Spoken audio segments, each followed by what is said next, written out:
Hello મિત્રો, કેમ છો બધા?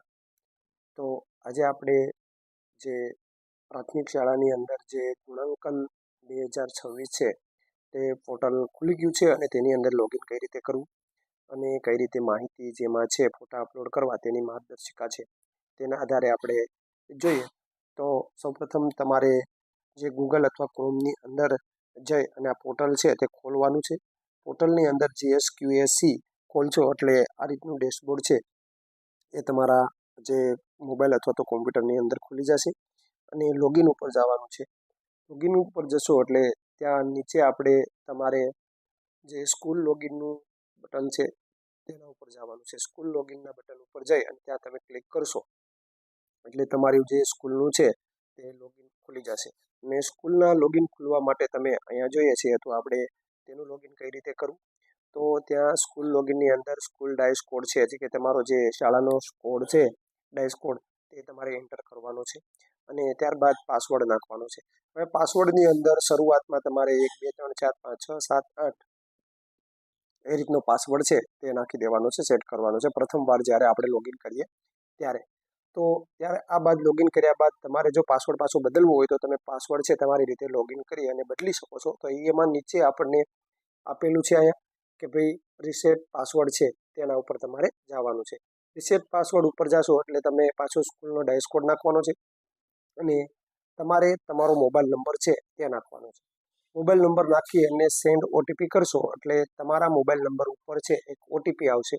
હવે ઓટીપી આવે એટલે ઓટીપી તમારે પાછું વેરીફાઈ કરવાનો છે. મોબાઈલ નંબર યુડાઇસ કોડ નાખવાનો છે, ત્યારબાદ મોબાઈલ નંબર નાખવાનો છે અને ઓટીપી જે સેન્ડ થયેલો છે તે ઓટીપી આપવાનો છે. ઓટીપી નાખી અને ત્યારબાદ તમારે વેરીફાઈ ઓટીપી છે તેના ઉપર જવાનું છે. તો વેરીફાઈ ઓટીપી ઉપર તમે જશો ત્યારબાદ અહીંયા ઓટીપી છે એ વેરીફાઈ થઈ જશે. તો ત્યારબાદ તમારે અહીંયા પાછું ઓલ્ડ પાસવર્ડ નાખવાનો છે. ઓલ્ડ પાસવર્ડ નાખી અને ત્યારબાદ તમારે જે પાસવર્ડ રાખવો હોય ન્યૂ પાસવર્ડ તે પાસવર્ડ છે તમારે અહીંયા નાખી અને કન્ફર્મ પાસવર્ડ કરી અને તમારે પાછું અહીંયા પાસવર્ડ રીસેટ ઉપર ક્લિક કરવાનું છે. તેના ઉપર ક્લિક કરશો એટલે તમે નવે જે કરેલો જનરેટ પાસવર્ડ છે તે જનરેટ થઈ જશે. તો આ રીતે તમારે અંદર જે ગૂગલ અથવા ક્રોમની અંદર જઈ અને GSQAC ઉપર વેબસાઇટ ઉપર જઈ અને તમારે લોગિન છે તમારી શાળાનું લોગિન જે કરવાનું છે આ મૂલ્યાંકન માટે, ત્યારે એ ખુલી જાય એટલે સેલ્ફ એસેસમેન્ટ છે તે ખુલશે. જે અહીંયા આપણે ડાબી બાજુ આપેલું છે એસેસમેન્ટ. તો એસેસમેન્ટ ઉપર તમે જઈને ક્લિક કરશો એટલે તમારી આ રીતનું જે બટન છે તે આ રીતનું ડેશબોર્ડ છે તમારા મોબાઈલની અંદર અથવા તો જે તમારા કોમ્પ્યુટરની અંદર ખુલી જશે. હવે ત્યાં 2 પ્રકારના મૂલ્યાંકન છે, તો 2 ફરજિયાત મૂલ્યાંકન કરવાના છે. 2 પ્રગતિ આપેલી છે, તો એમાં એડમિનિસ્ટ્રેટિવ અને બીજું છે એકેડેમિક. તો આ બંને છે તે ફરજિયાત તમારે જે મૂલ્યાંકન છે તે કરવાના છે, જરૂરી છે બંને. તો એના માટે તમે ગમે એક પસંદ કરી અને તમે શરૂઆતમાં ઉપર ડાબી સાઈડ આપેલું છે તે બટન ઉપર તમે ટચ કરશો એટલે તેના જે નીચેના જે મુખ્ય છે એનો પેટા જે પ્રકાર છે તે ખુલી જશે. તેના માપદંડો છે તે એમાં ખુલશે. હવે તે ખુલશે એટલે આપણે દાખલા તરીકે અહીંયા આપેલું છે કે અધ્યયન અને અધ્યાપન.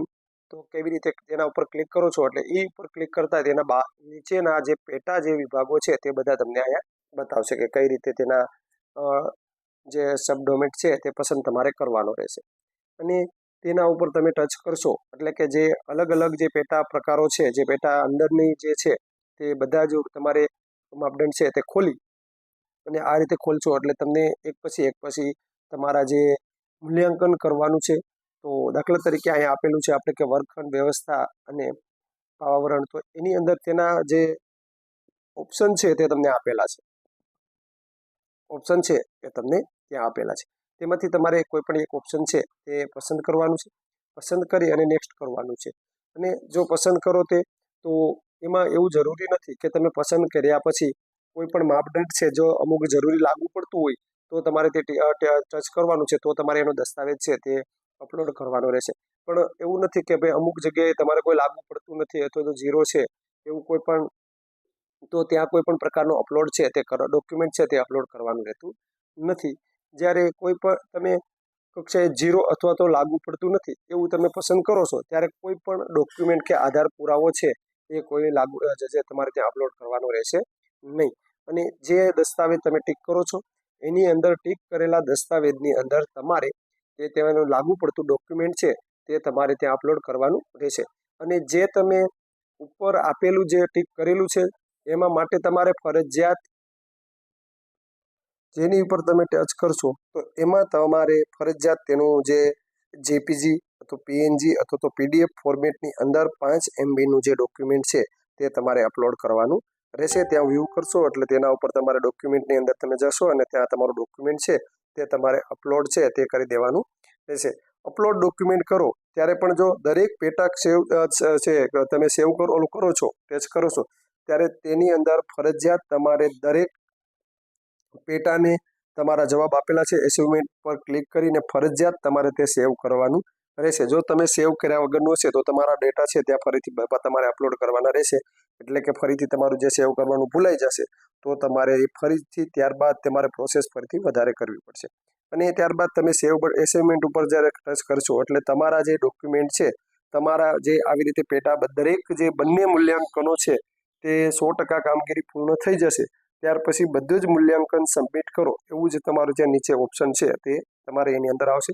અને ત્યારબાદ તમારે એ બધા જે મૂલ્યાંકનો છે તમે સબમિટ કરેલા છે એને તમે ત્યાં બધી રીતે જોઈ શકશો કે એ તમે સેવ કર્યા તે ઠીક છે કે નહીં, તેમાં મારા બધા આવી ગયા છે કે નહીં, તે બધા જ ડોક્યુમેન્ટને વ્યવસ્થિત રીતે તમે પાછા વેરીફાઈ કરી શકશો.